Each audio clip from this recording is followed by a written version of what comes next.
Maka sekarang kita perhatikan di papan tulis.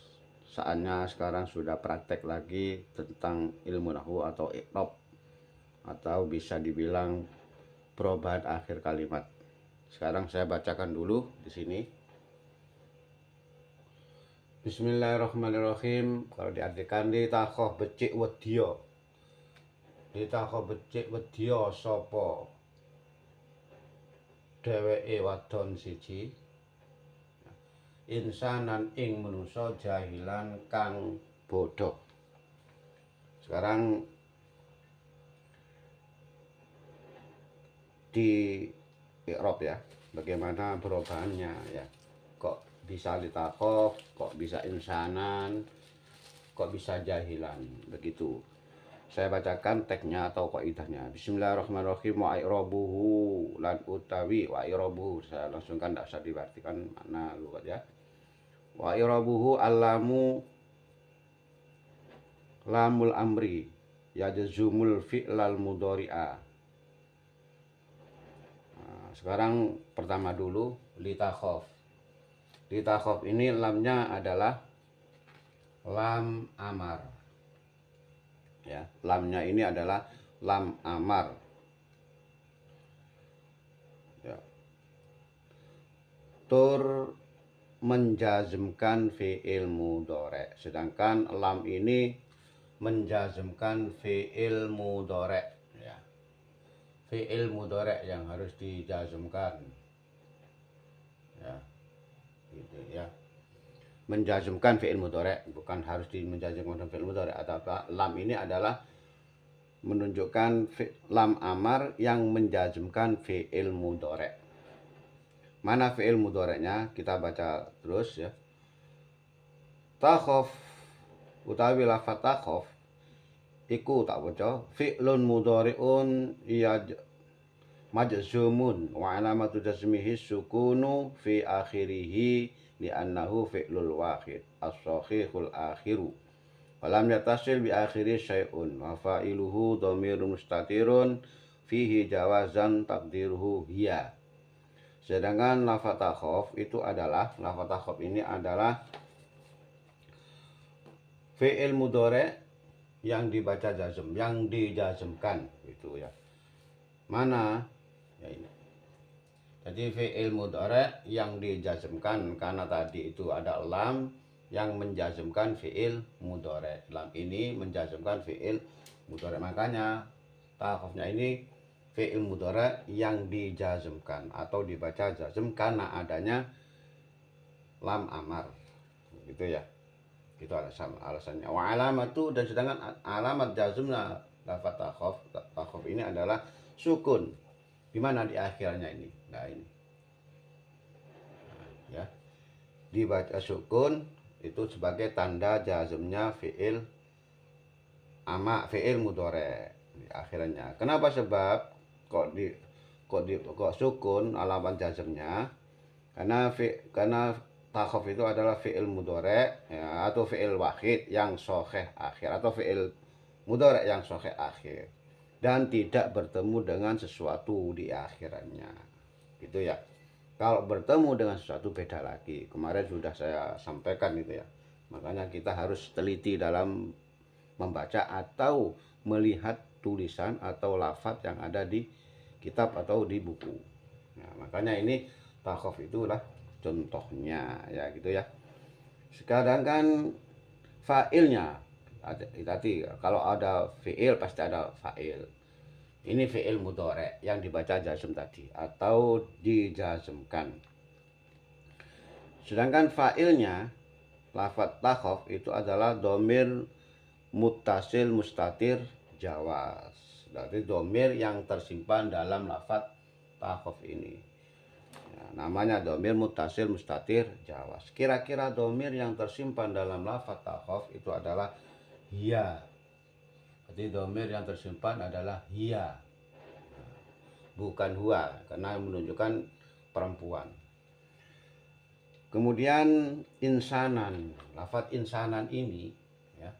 Lafaz insanan ini adalah maf'ulun bih, mansubun wa alamatu nasbihi fathatun dhahiratun li'annahu al-ismul mufradu.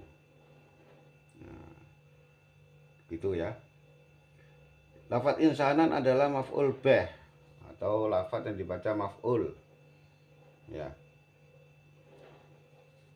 dan juga dinasobkan. Jadi maf'ul ini ya, insanan ini mahal nasob karena menjadi maf'ul bih, gitu aja misalnya. Jadi semuanya maf'ul bih itu dibaca nasob.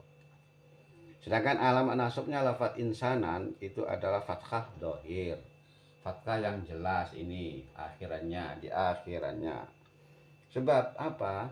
Kok al-insanan ini, lafadz insanan ini alamat nasobnya adalah fathah yang jelas. Nah, karena al-insanan ini adalah isim mufrad. Nah, itu isim mufrad. Jadi alamat nasobnya adalah fathah dohir. Nah, gitu ya. Jahilan, sekarang menginjak kepada jahilan. Jahilan ini saya baca sifatun insanan was sifatu alal mansubi mansubatun walamatu nasbihi fathatun dohiratun fi akhirihi li'annahu al ismul mufradu.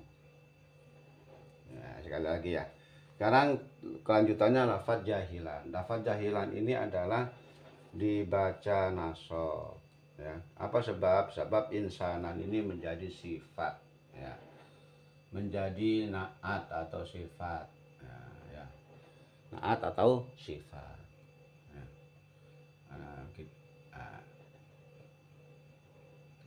Naat atau sifat. Nah, karena yang sifatnya ini, yang disifati ini adalah baca nasob, maka sifatnya harus atau naatnya yang mensifati ya, yang disifati nasob, maka sifatnya harus nasob ini jadi naat atau yang mensifati atau naat.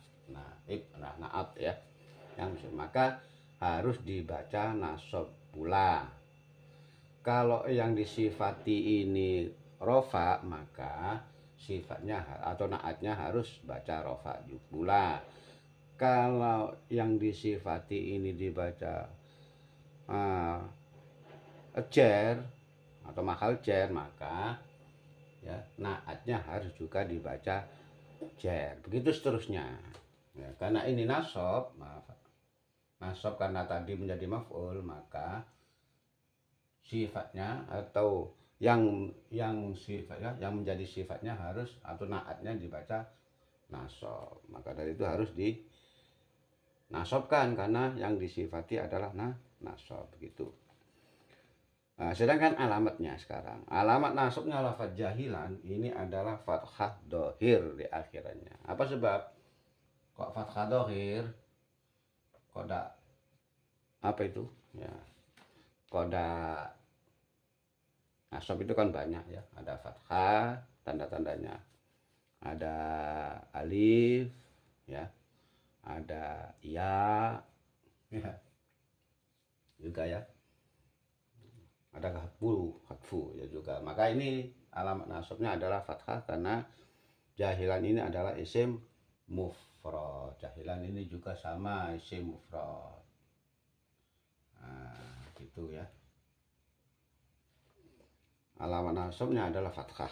Sekali lagi tak ulangi ya, tak ulangi. Li takhaf namanya adalah fi'il, adalah lam amar yang menjazmkan fi'il mudhari. Singkat ya. Takhafnya adalah fi'il mudhari, yaitu fi'il wahid ya. Ya, fi'il wahid atau fi'il mudhari yang dibaca jazm karena ada lam amar. Ya, sedangkan alamat jazmnya adalah ya sukun. Ya. Kenapa? Karena takhuf ini adalah fi'il wahid yang sahih akhir dan tak bertemu dengan sesuatu akhirannya. Sedangkan juga fa'ilnya lafaz takhuf itu adalah domir muttasil mustatir jawas.